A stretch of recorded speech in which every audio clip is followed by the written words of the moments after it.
Hi, I'm Doug Baldwin, and I'd like to welcome you to this video lecture on Newton's method for finding roots of functions.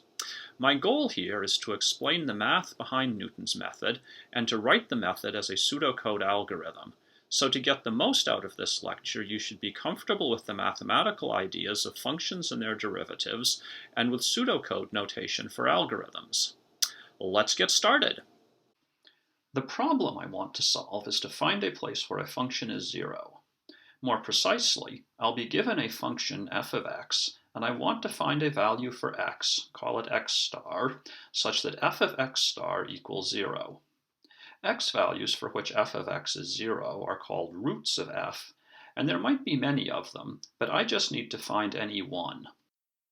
Newton's method, sometimes also called the Newton-Raphson method, is an iterative process that refines a guess at x star into a better guess and then repeats the refinement until the guess is close enough to the actual value. Notice that this means that Newton's method, like most numerical methods in math, gives a close approximation to the solution to its problem, not an exact answer. Even this crude description lets me write an outline of a Newton's method algorithm. I know that the algorithm will need the function f and the guess, I'll call it x, as inputs.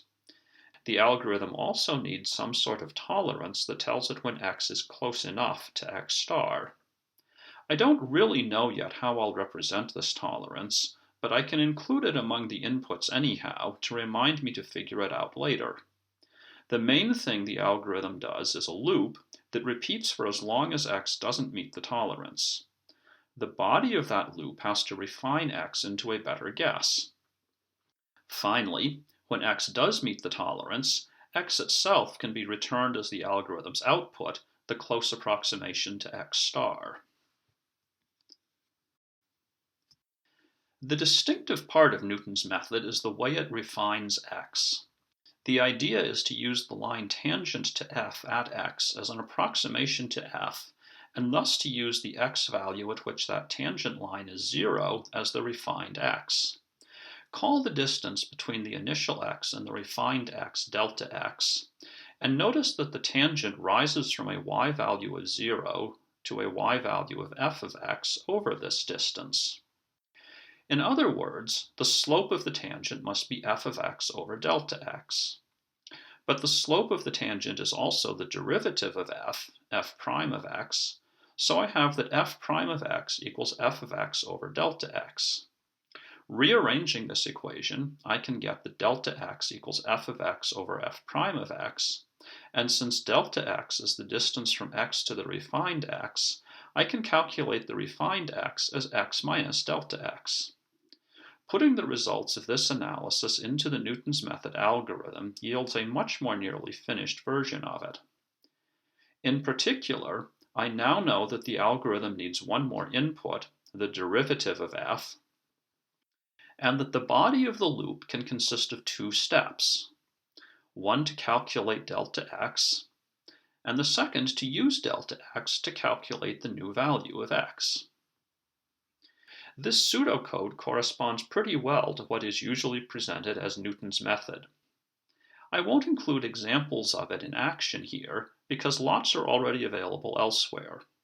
But even though I'm not giving my own examples, watching some of the others when you have a chance can definitely help you understand the method better. To find them, simply search for Newton's method example at your favorite video website. The last thing I need in the Newton's method algorithm is a definite way to tell when x meets the tolerance for being close enough to a root. There's no surefire way to do this. Really knowing how close x was to a root would let me calculate that root, or would require me to know it in advance, in either of which cases I wouldn't need Newton's method at all. However, the standard heuristic is to assume that small changes in x, i.e. small values of delta x, mean that x is closing in on a root. You can see that happening in this example, and the idea makes sense geometrically. Now beware that small is a relative term. A change in x of, say, 100 units would be huge if x were only 1 or 2, but would be tiny if x were in the millions. To account for this, I'll look at the relative change in x, i.e. delta x as a fraction of x. Finally, the change in x can be either positive or negative, but as long as it is relatively close to 0, x is probably close to a root. So the last thing I'll do is take the absolute value of the relative change and let the tolerance be an upper bound on how big that absolute value can be. With these ideas in mind, I can finish the algorithm by calculating the relative change in x inside the while loop after I know what the change will be, but before I actually change x, and having the loop continue as long as the relative change is greater than the tolerance. To make this work, I need to initialize the relative change to a value that I know is bigger than the tolerance. Since the tolerance is an upper bound on an absolute value, it is always positive, and so doubling it produces a suitable bigger value. I now have a decent description of Newton's method as a pseudocode algorithm, but some notes about its use are in order. The most important is that Newton's method doesn't always converge to an answer at all. For example, suppose I have a function that looks like this, and an initial x value somewhere in the region on the right where f has a small derivative. Then the first tangent line could hit 0 over to the left, where the derivative is also small. The second tangent could hit 0 even further to the right than the original x, and so forth. Newton's method would keep moving away from the root forever. Even when Newton's method does converge, a small relative change in x doesn't always mean that it has. A rapidly changing function, for example, could have a small relative change far from its root. Finally, when a function has multiple roots, Newton's method might not converge to the one you expect. Here is an example in which an initial x close to the rightmost root produces a tangent that reaches 0 near the leftmost root, to which Newton's method then converges. Fortunately, all of the foregoing problems can be minimized in practice by picking an initial x that is close to the root you want to find. Graphing the function before applying Newton's method is a good way to come up with that initial x, and is a good idea in any case because it can give you a general sense of what the root is and alert you to regions in which Newton's method might fail.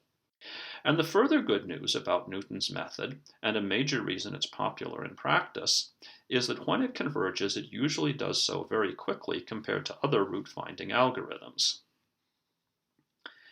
This concludes the lecture on Newton's method. The key idea behind Newton's method is to find an approximate root of some function f by starting with an initial guess x, and then repeatedly refining x to x minus f of x over f prime of x. As you leave this lecture, here is one further thing to think about. I mentioned that Newton's method doesn't always converge, in which case the algorithm I wrote will loop forever.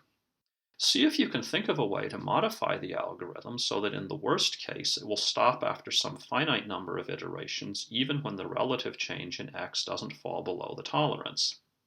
Good luck, and thanks for watching.